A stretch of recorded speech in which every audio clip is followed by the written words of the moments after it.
Ako po si Dr. Benigno Manlapas, isang doktor na ang dedikasyon ay ang pag-aalaga sa ating mga nakatatanda. Naranasan niyo na po ba na habang tumatanda, parang hindi na sumusunod ang inyong mga binti? Gusto ninyong maglakad tulad ng dati, pero tila nag-aalangan ang inyong mga tuhod. Mas bumibigat ang pakiramdam sa inyong mga paa. Kahit ang maikling paglalakad papuntang palengke ay parang isang malaking hamon na. Hindi niyo po ito kasalanan. Pagkatapos ng edad 60, 70 o 18, tahimik na nagbabago ang ating katawan. Pero heto po ang magandang balita. Ang panghihina ng inyong mga binti ay hindi nangangahulugang kailangan niyo ng tumigil sa pagkilos. Sa katunayan, ang tamang uri ng ehersisyo ay maaaring magbalik ng nawalang ginhawa. Sa video natin ngayon, gagabayan ko kayo sa 5 simpleng ehersisyo na maaari ninyong gawin sa inyong tahanan kahit walang mga makina o hindi na kailangang lumabas pa. Ang mga ehersisyong ito ay banayad sa mga kasu-kasuan, ligtas para sa inyong edad, at epektibo sa pagpapanatiling aktibo ng inyong katawan. Kaya sana po ay samahan ninyo ako hanggang sa dulo. Baka isa sa mga ehersisyong ito ang maging dahilan para mas lumakas ang inyong pakiramdam ngayong buwan. Bago tayo magsimula, nais ko sanang malaman kung taga saan po kayo nanonood at anong oras na diyan. Paki-share naman po sa comment sa ibaba. Kahit isang maliit na sandali mula sa inyong araw ay malaking bagay na po para sa akin. At kung makakatulong po ito sa inyo, huwag kalimutang mag-subscribe sa channel para hindi nyo mapalampas ang mga makabuluhang video na tulad nito. Pagkatapos ng edad 60, maraming lolo at lola dito sa Pilipinas ang nagsisimulang mapansin na ang paglalakad na dati walang kahirap-hirap ay unti-unting nagiging mas mahirap sa bawat taon. Ang dating komportableng lakad papunta sa tindahan sa kanto o sa simbahan ay parang mas mahaba na, mas mabigat, at minsan pa ngay medyo nakakatakot. Ilang hakbang pa lang ay bumubulong na ng reklamo ang mga tuhod. Naninigas ang mga bukong-bukong at ang inyong mga binti ay tila nagtatanong, talaga bang gagawin natin to ngayon? Ngayon, nais ko pong siguruhin sa inyo, ang karanasang ito ay mas karaniwan kaysa sa inaakala ninyo at hindi nyo po ito kasalanan. Ito ay simpleng paraan lamang ng pakikipag-usap ng katawan sa isang bagong lengguwahe, isang lengguwaheng dala ng edad, karunungan, at pakiusap para sa mas banayad na pag-aalaga. Kasi po pagkatapos ng 60, ang ating mga kalamnan o muscles ay natural na nababawasan, isang kondisyon na tinatawag na muscle atrophy. Hindi po ito biglaan. Ito ay isang tahimik na paghina kung saan ang malalakas na kalamnan sa inyong hita at binti ay unti-unting lumiliit at humihina kung hindi madalas nagagamit.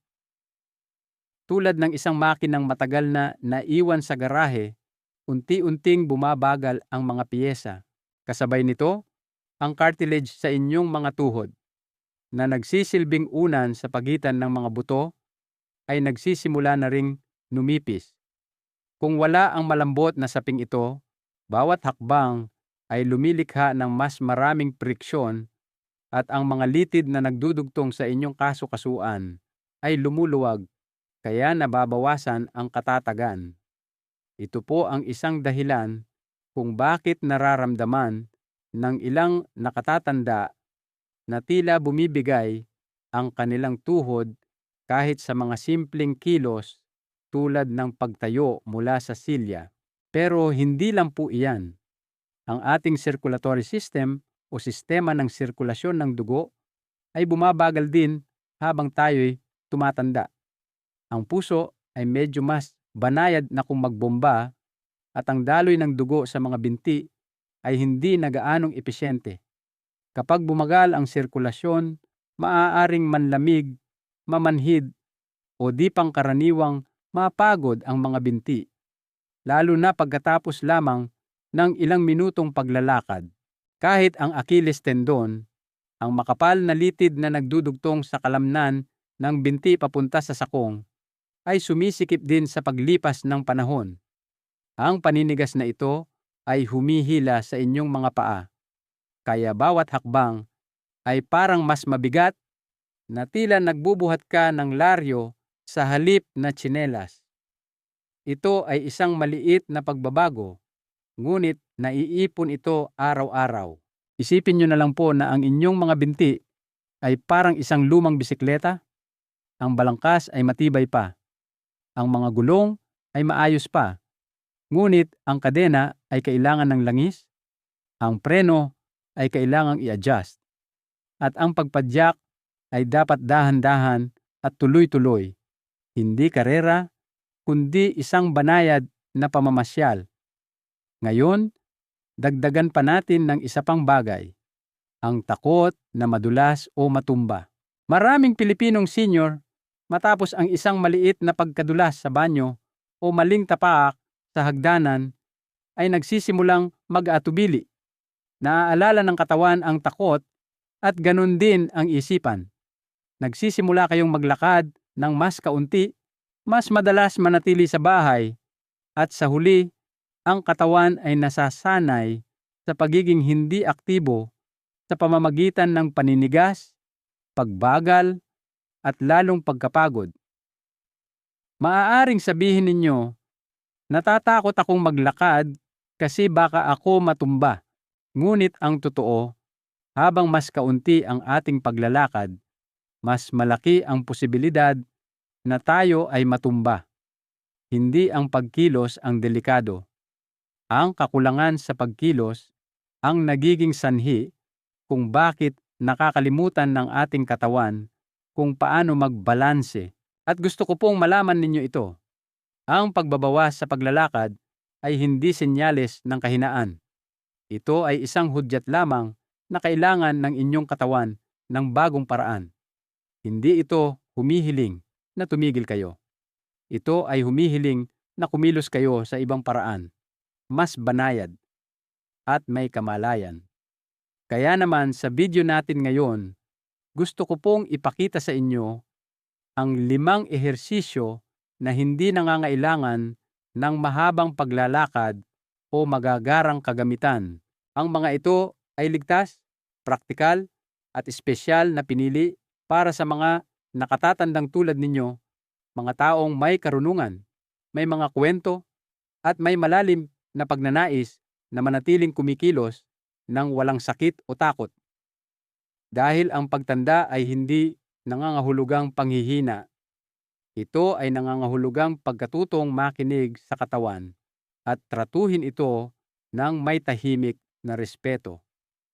Kaya, kung ang paglalakad ay naging mas mahirap, huwag po kayong mag-alala. Ang sagot ay hindi ang pagtigil. Ang sagot ay ang pagkilos ng mas matalino. At iyan mismo ang ating gagawin ng magkasama. May mga panahon sa buhay na kahit ang pagtayo ng matagal ay parang isang mabigat na gawain. Para sa maraming nakatatanda sa Pilipinas, lalo na sa mga edad 65 pataas, ang mga aktibidad tulad ng paglalakad sa loob ng bahay o pag-akyat sa hagdanan ay nagsisimulang maging mas nakakapagod kaysa dati. Maaaring bumigat ang pakiramdam sa mga binti, manigas ang mga tuhod, at maaaring may tahimik na takot na mawalan ng balanse. Ngunit ang pananatiling nakaupo buong araw ay hindi ang solusyon. Sa katunayan, ito ay tahimik na nagdaragdag sa paninigas at pagkapagod. Kaya naman ngayon, nais kong ipakilala sa inyo ang isang napakabanayad ngunit mabisang ehersisyo. Isang ehersisyo na maaari ninyong gawin habang nakaupo sa inyong silya.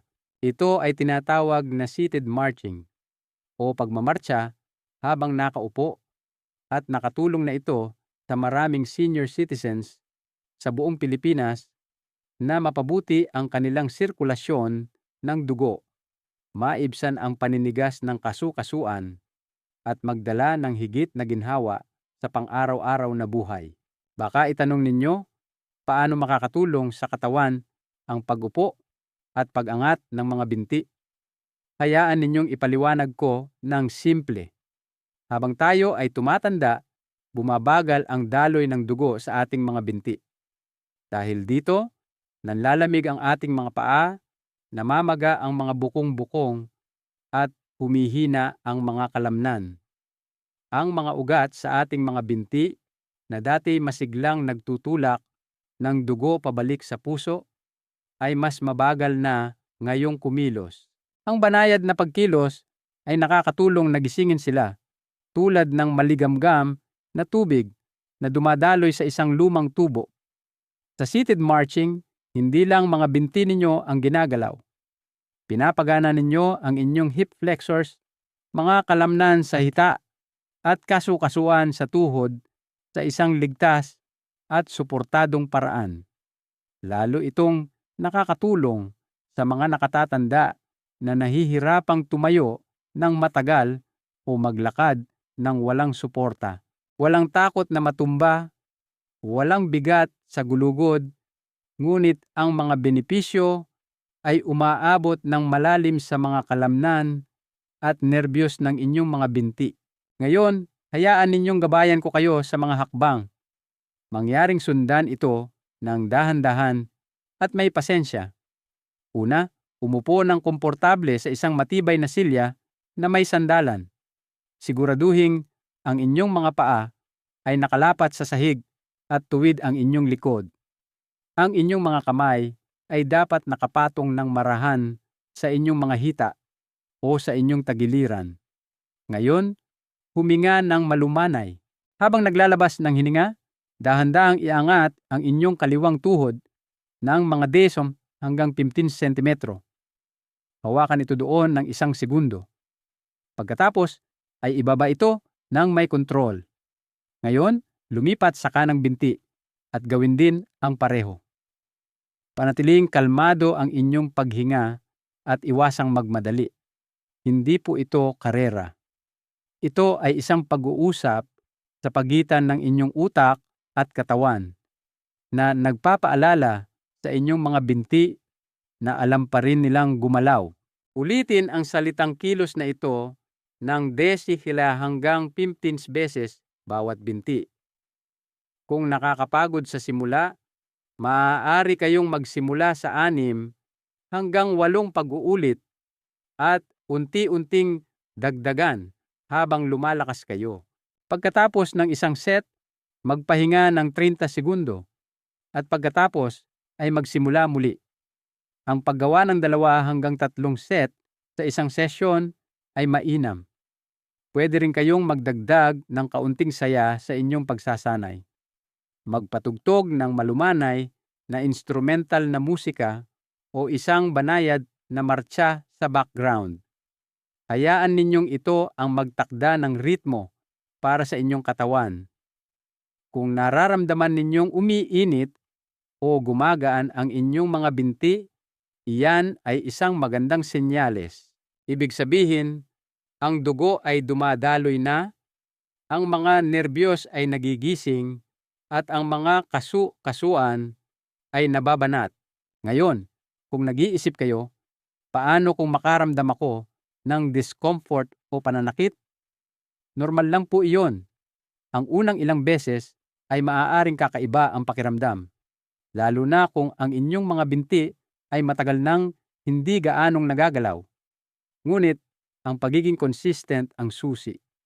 Kahit na ilang pag-angat lang ang gawin ninyo araw-araw, positibong tutugon ang inyong katawan. Ang seated marching ay maaaring mukhang simple, ngunit sa loob ng inyong katawan, may isang napakahalagang nangyayari. Pinapataas ninyo ang daloy ng oxygen sa inyong mga binti. Pinapabuti ninyo ang sirkulasyon. Pinapaalalahanan ninyo ang inyong mga tuhod at balakang na manatiling aktibo at flexible. At higit sa lahat, kayo ang may hawak ng inyong kalusugan. Hindi sa pamamagitan ng pagtayo, hindi sa pamamagitan ng malayong paglalakad, kundi sa simpleng pag-angat ng isang binti sa bawat pagkakataon, ng may kahinahunan at pag-iingat. Subukan niyo po ito ngayon, aking kaibigan, at bukas, at sa bawat araw na uupo kayo sa silyang iyan. Dahil ang maliliit na kilos na ginagawa araw-araw ay lumilikha ng malalakas na binti, at ang malalakas na binti ay nagdudulot ng isang matatag at malayang pamumuhay. May mga araw na ang pakiramdam sa inyong mga paa ay mas mabigat kaysa karaniwan, na para bang hindi lang timbang ng inyong katawan ang kanilang dinadala, kundi pati na rin ang mga taon. Uupo kayo sandali at pagtayo ninyo, naninigas ang inyong mga bukong-bukong. Mapapansin ninyo ang bahagyang pamamaga sa paligid ng inyong mga paa pagsapit ng gabi.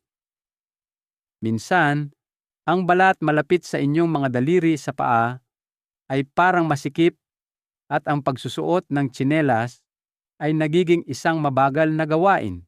Kung pamilyar po ito sa inyo, hayaan ninyong sabihin ko na hindi lang ito dahil sa katandaan. Ito ay tahimik na sinasabi ng inyong katawan na bumabagal ang sirkulasyon sa ibabang bahagi ng inyong mga binti.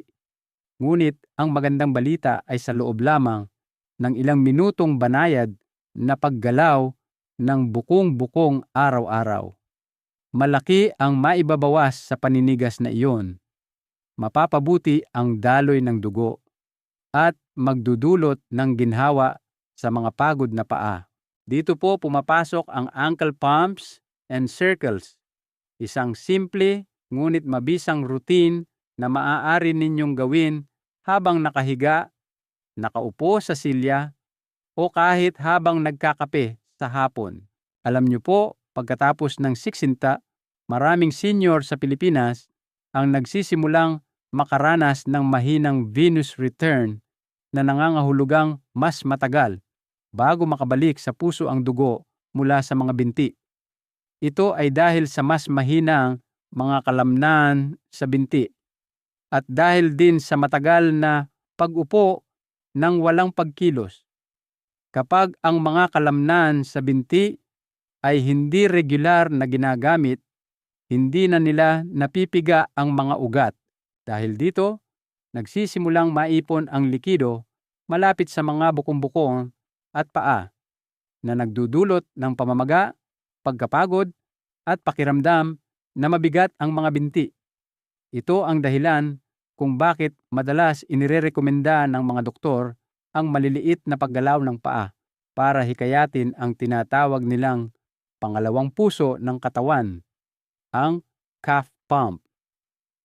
Tulad ng puso na nagtutulak ng dugo palabas, ang inyong mga binti ang nagtutulak nito pabalik. Ating alamin ngayon kung paano gawin ang ehersisyong ito ng ligtas at tama. Magsimula sa pamamagitan ng pag-upo ng komportable sa isang silya o paghiga sa inyong kama. Panatilihing nakaunat ang parehong binti sa inyong harapan. Siguraduhin ang mga sakong ay bahagyang nakapatong at relax ang inyong mga tuhod. Ngayon, dahan-dahang hilahin ang inyong mga daliri sa paa papunta sa inyong muka, na parang sinusubukan ninyong ituro ang mga ito pataas. Hawakan ang posisyong iyon ng 2 segundo. Dapat makaramdam kayo ng bahagyang pag-unat sa inyong binti. Pagkatapos, dahan-dahang ituro ang inyong mga daliri palayo sa inyo na parang tumatapak sa pedal ng kotse. Hawakan muli ng 2 segundo. Ulitin ang pabalik-balik na kilos na ito ng 15 hanggang 20 beses. Maaaring magaan lang ang pakiramdam, ngunit sa loob ng inyong mga binti, nagiging aktibo ang mga kalamnan at dumadaloy ang dugo. Pagkatapos ninyong kumpletuhin ang pag-pump, oras na para sa ankle circles. Iangat ng bahagya ang isang paa mula sa sahig o kama. Simulang paikutin ang inyong paa sa isang mabagal at kontroladong pabilog na kilos clockwise ng 2 beses at pagkatapos ay counterclockwise ng 2 beses. Pagkatapos, lumipat sa kabilang paa at ulitin. Huwag mag-alala kung hindi perpekto ang inyong mga bilog sa simula. Kahit maliliit at maingat na paggalaw ay makakatulong. Sa paglipas ng panahon, mararamdaman ninyong hindi na gaanong naninigas at mas mabilis tumugon ang inyong mga bukong-bukong.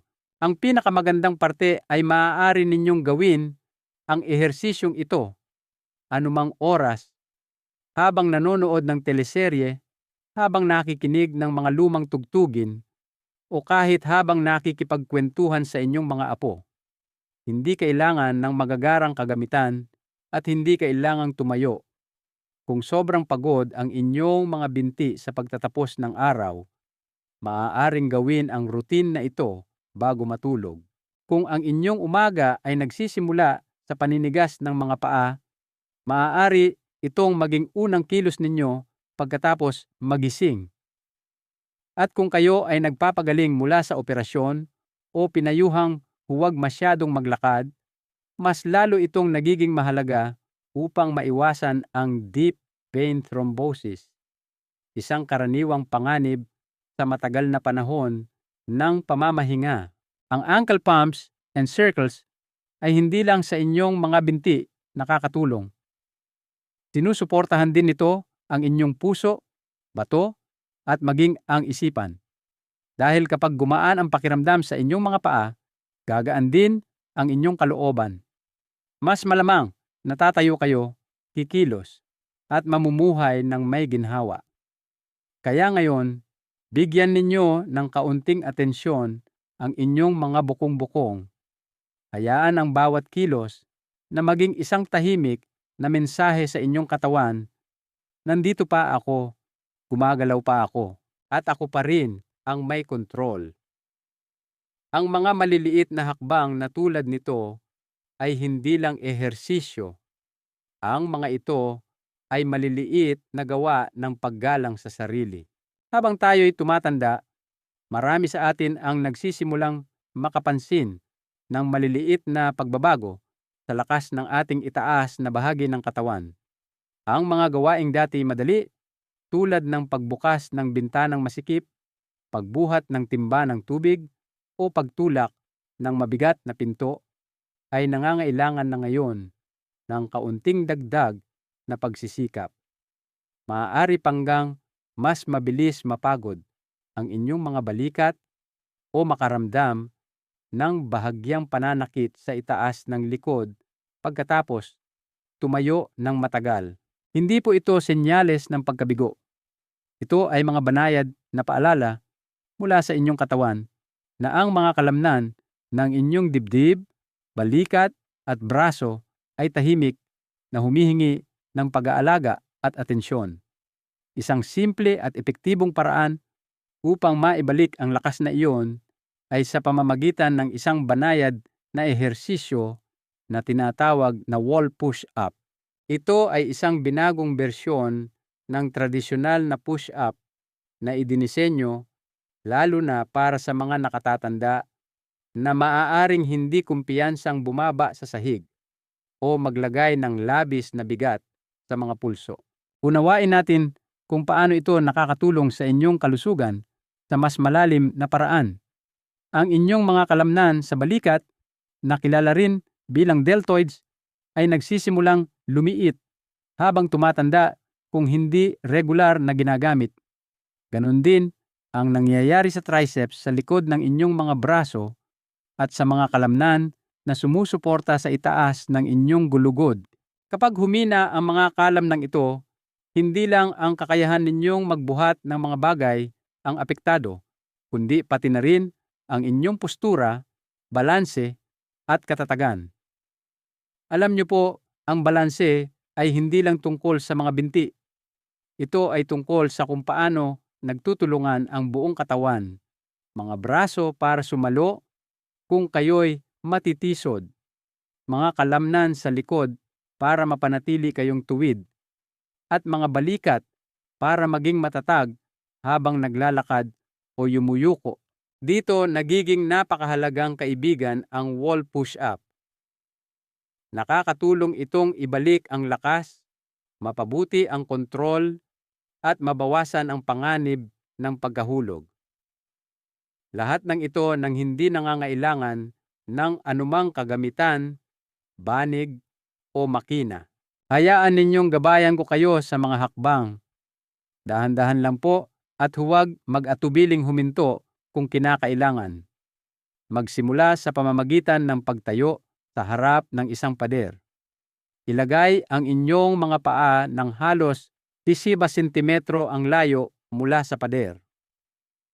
Ang distansyang ito ay nagbibigay sa inyong katawan ng banayad na pagkakahilig na sapat na upang paganahin ang mga kalamnan nang hindi sila napipilitan.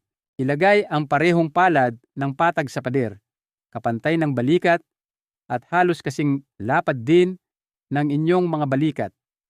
Panatilihing nakaturo pataas ang inyong mga daliri at bahagyang nakabaluktot ang inyong mga siko. Ngayon, dahan-dahang ibaluktot ang inyong mga siko. Hayaang lumapit ang inyong dibdib at mukha sa pader. Ang pakiramdam ay dapat parang yumuyuko kayo para amuyin ang isang rosas, kontrolado, kalmado, at balanse. Huminto bago pa man dumikit ang inyong ilong sa pader. Pagkatapos, gamit ang lakas ng inyong mga braso at dibdib, itulak ang inyong sarili pabalik sa panimulang posisyon. Huminga palabas habang nagtutulak at panatilihing nakakontrata ang inyong tiyan. Ulitin ang kilos na ito ng 10 hanggang 15 beses, depende sa inyong komportabling antas. Magpahinga ng 30 segundo. Pagkatapos ay gawin ang 2 pang set kung kaya ninyo. Kahit isang set lang sa isang araw na ginagawa ng regular ay maaaring magdulot ng kapansin-pansing pagbuti sa loob ng ilang linggo. Ngayon, kung sa tingin ninyo ay mahirap ang paghilig sa simula, normal lang po iyon. Maaari kayong magsimula sa pamamagitan ng pagtayo ng medyo mas malapit sa pader, binabawasan ng anggulo, at unti-unting palakasin ang inyong katawan. Maraming senior sa Pilipinas ang mas gustong gawin ang ehersisyong ito sa umaga kapag sariwa pa ang pakiramdam ng katawan at kalmado ang isipan. Nagtatakda ito ng tono para sa buong araw na nagpapaalala sa inyong mga braso at balikat na sila ay malakas pa rin, kapaki-pakinabang pa rin, at handa pa ring maglingkod. At tandaan po, hindi ito tungkol sa pagpapakita ng lakas. Ito ay tungkol sa pagpapanatili ng kalayaan, ang makapagluto, makapagwalis, o makapagbuhat ng sariling gamit ng walang hirap o pinsala. Isang retiradong guro mula sa Baguio ang minsang nagbahagi na matapos gawin ang wall push-ups tuwing umaga sa loob ng 2 buwan, nagawa niyang muling buhatin ang kanyang bayong ng gulay ng walang kahirap-hirap. Isang bagay na tahimik niyang itinigil gawin sa loob ng mahigit 1 taon. Ang maliliit na tagumpay na ito ay maaaring hindi nababalita, ngunit sa inyong buhay, ang mga ito ay napakahalaga. Kaya sa susunod na dadaan kayo sa isang pader sa inyong bahay, huminto sandali, bigyan ito ng 10 minuto ng inyong oras, at hayaan ang pader na iyon na maging inyong tahimik na kasama sa pagpapalakas at pag-aalaga sa sarili. Mayroong isang tahimik na lakas sa kakayahang tumayo mula sa isang silya ng walang tulong. Maaaring mukhang maliit na bagay lang ito, ngunit para sa maraming nakatatanda sa buong Pilipinas, ang 1 kilos na ito ay may malaking kahulugan. Maging ito man ay pagtayo, pagkatapos ng merienda sa hapon, pagbangon mula sa pagdarasal, o paglipat mula sa kama patungo sa hapagkainan. Ang pagtayo ay isang bagay na ginagawa natin ng 12 ng beses araw-araw. Ngunit pagkatapos ng edad 60, ang kilos na iyon ay nagiging mas mabagal, mas mabigat, at minsan ay hindi na rin matatag. Maaaring mapansin ninyong kailangan ninyong itulak ng malakas ang inyong mga kamay o kailanganinin ang isang taong aalalay sa inyo. At ang maliit na pakiramdam ng pagiging depende kahit sa sarili ninyong tahanan ay maaaring tahimik na makaapekto sa inyong kumpiyansa. Ang magandang balita ay mayroong isang simpleng paraan upang sanayin ang inyong katawan na tumayo ng matatag muli. Ito ay tinatawag na chair sit to stand exercise at isa ito sa pinakamabisang paraan upang mabawi ang kalayaan ng walang hirap, walang kagamitan, at nang hindi umaalis sa inyong sala. Unawain muna natin kung bakit napakahalaga ng ehersisyong ito para sa inyong katawan. Kapag tumatayo kayo mula sa pagkakaupo, ginagamit ninyo ang kombinasyon ng mga pangunahing grupo ng kalamnan. Pangunahin ang inyong quadriceps sa mga hita, ang inyong gluteal muscles sa balakang, at ang inyong core muscles sa paligid ng tiyan. Ang mga kalamnang ito ay hindi lang nakakatulong sa inyong pagtayo, kundi pinoprotektahan din ang inyong mga tuhod at gulugod mula sa biglaang puwersa. Habang tayo'y tumatanda, natural na humihina ang mga kalamnang ito.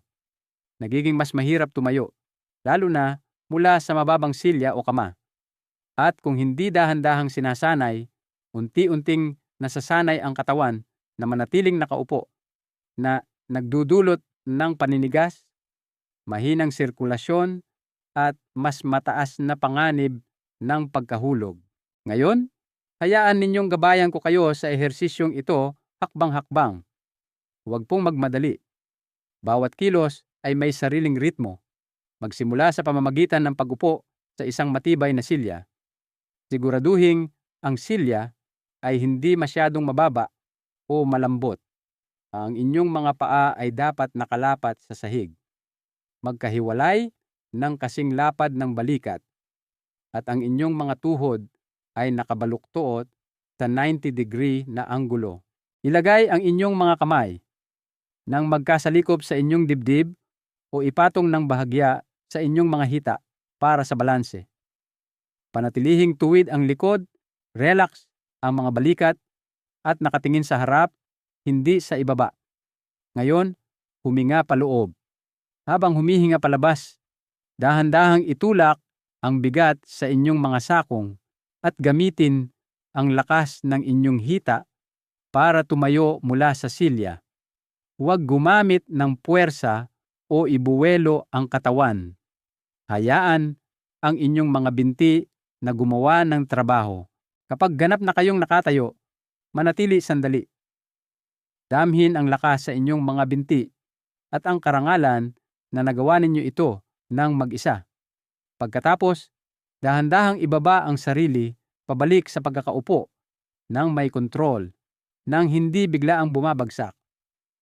Ulitin ang kilos na ito ng 8 hanggang 10 beses, magpahinga kung kinakailangan sa pagitan. Kung hindi pa kayo matatag sa simula, okay lang na humawak sa gilid ng mesa o maglagay ng unan sa silya para mas tumaas ito. Ang simpleng routine na ito, kapag ginagawa ng regular, kahit 3 o 4 na araw lang sa isang linggo, ay maaaring magdulot ng kahangahangang pagbuti sa lakas ng binti, balanse, at kumpiyansa. Maaaring nagtatanong kayo, sapat na ba talaga ito? Tinitiyak ko po sa inyo, ang isang gawin na ito ay makakatulong na maiwasan ang pagdedepende sa mga walker o sa mga miyembro ng pamilya sa hinaharap. Pinapanatili nitong aktibo ang mga binti, flexible ang mga balakang, at alerto ang nervous system. Sa katunayan, isang lola mula sa Cebu ang minsang nagbahagi kung paano, matapos gawin ang ehersisyong ito araw-araw sa loob ng isang buwan, nagawa niyang muling umupo na nakadekwatro sa sahig para makipaglaro sa kanyang mga apo, isang bagay na halos 2 taon na niyang iniiwasan. Kita niyo po, hindi lang ito tungkol sa lakas. Ito ay tungkol sa pagbawi ng kalayaang kumilos ayon sa inyong nais. Ang kalayaang tumayo at umupo ng walang takot. Ang kalayaang mamuhay ng may dignidad. Kaya sa susunod na uupo kayo para mananghalian o magmeryenda, huminto sandali bago kayo humingi ng tulong. Huminga, tumayo ng dahan-dahan kahit isang beses lang at ipaalala sa inyong katawan, kaya ko pa. Dahil sa bawat pagtayo mula sa silya, mayroong pagtaas din ng paniniwala sa sarili. Ang balanse ay isa sa mga bagay na madalas nating binabaliwala hanggang sa araw na muntik na natin itong mawala. Para sa maraming nakatatanda sa Pilipinas, pagkatapos ng edad 65, mayroong isang tahimik na pagbabago. Babangon kayo sa kama at makakaramdam ng sandaling pagkawala sa balanse. Maglalakad kayo sa pasilyo at bahagyang kakaladkarin ang inyong paa o liliko kayo habang nakatayo at mararamdaman na parang gumalaw ang sahig sa ilalim ninyo. Ang mga sandaling ito ay maaaring maikli lamang, ngunit nagdadala sila ng malalim na takot. Ang takot na matumba. At hindi lang ito pisikal. Kapag ang inyong katawan ay nagsimulang makaramdam ng kawalan ng katatagan, sumusunod din ang inyong kumpiyansa. Nagsisimula kayong iwasan ang mahahabang paglalakad. Humahawak kayo sa pader habang umaakyat ng hagdan.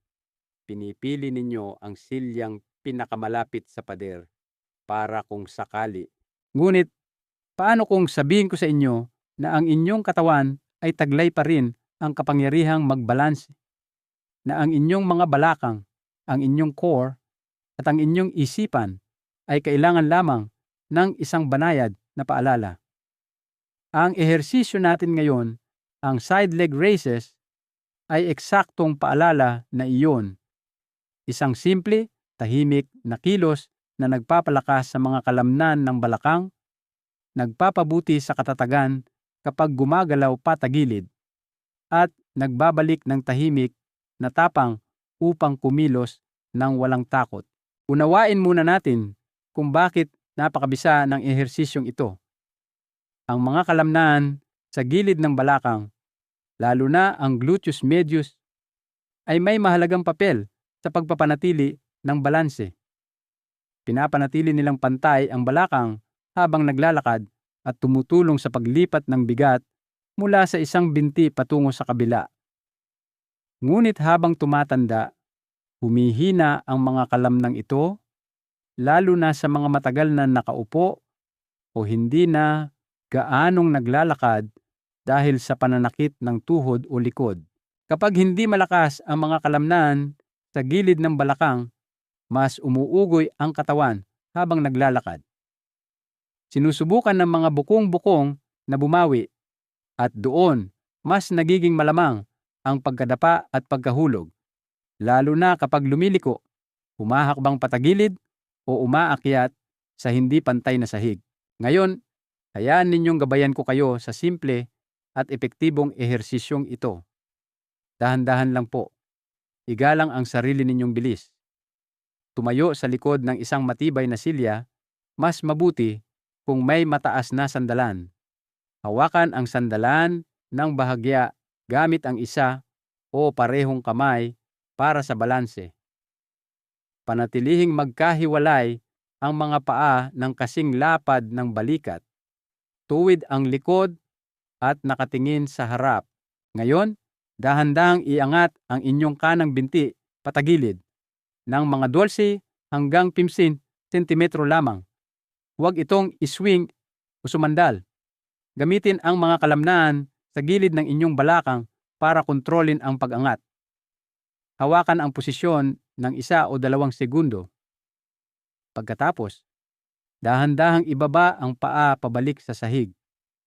Ngayon, lumipat sa kaliwang binti at ulitin ang parehong kilos. Gawin ang ehersisyong ito ng dito hanggang 12 beses bawat binti at magpahinga sa pagitan ng mga set. 2 banayad na set, bawat sesyon ay sapat na. At tandaan po, hindi ito tungkol sa taas. Ito ay tungkol sa kontrol, katatagan, at pagdama sa mga kalamnan na nagtatrabaho. Kung medyo nanginginig kayo habang ginagawa ito, maaari ninyo itong gawin sa tabi ng pader na may isang kamay na bahagyang nakasandal para sa suporta. Palaging siguraduhin na maliwanag ang silid at walang mga basahan o bagay sa paligid ng inyong mga paa na maaaring makadulas. Isang Ginoo mula sa Davao ang minsang nagbahagi kung paano siya nahihiyang maglakad sa publiko matapos muntik na matisod malapit sa kanilang kapilya. Ngunit matapos gawin ang side leg races araw-araw sa loob ng 2 buwan, hindi lang siya naglakad ng may higit na kumpiyansa, kundi umakyat din siyang muli sa hagdan ng bus nang walang pag-aalinlangan. Nakikita niyo po, ang maliliit na kilos na ito ay hindi lang ehersisyo.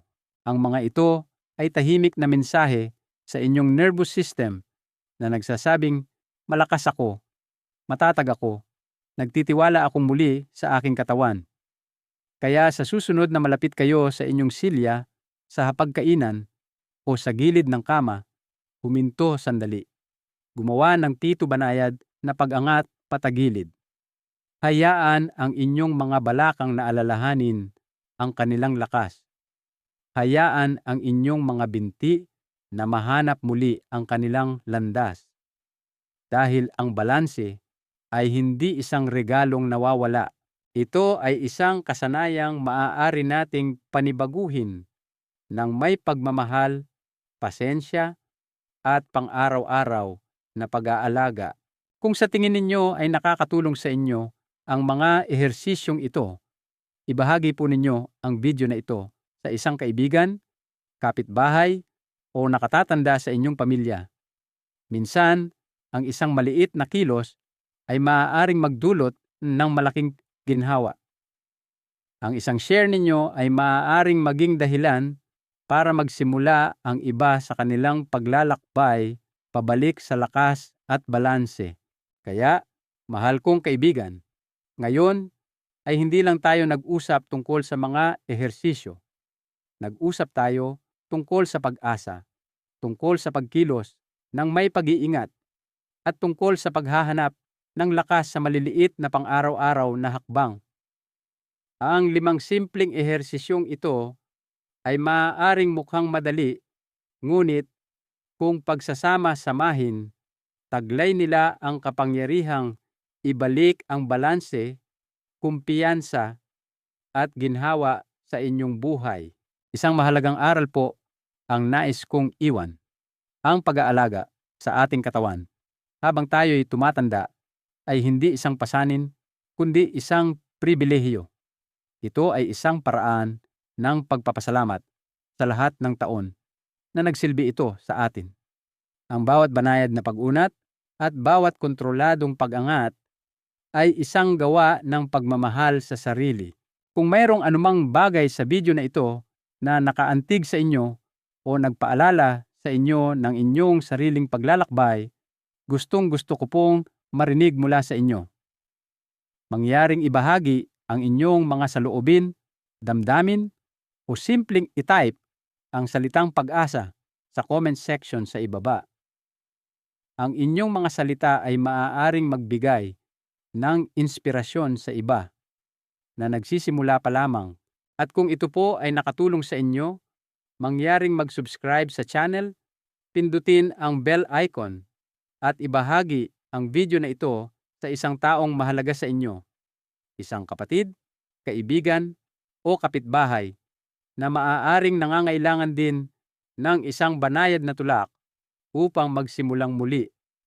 Hanggang sa muli nating pagkikita, naway manatiling matatag ang inyong mga hakbang, manatiling magaan ang inyong puso at manatiling puno ng tahimik na lakas at mapayapang ngiti ang inyong tahanan.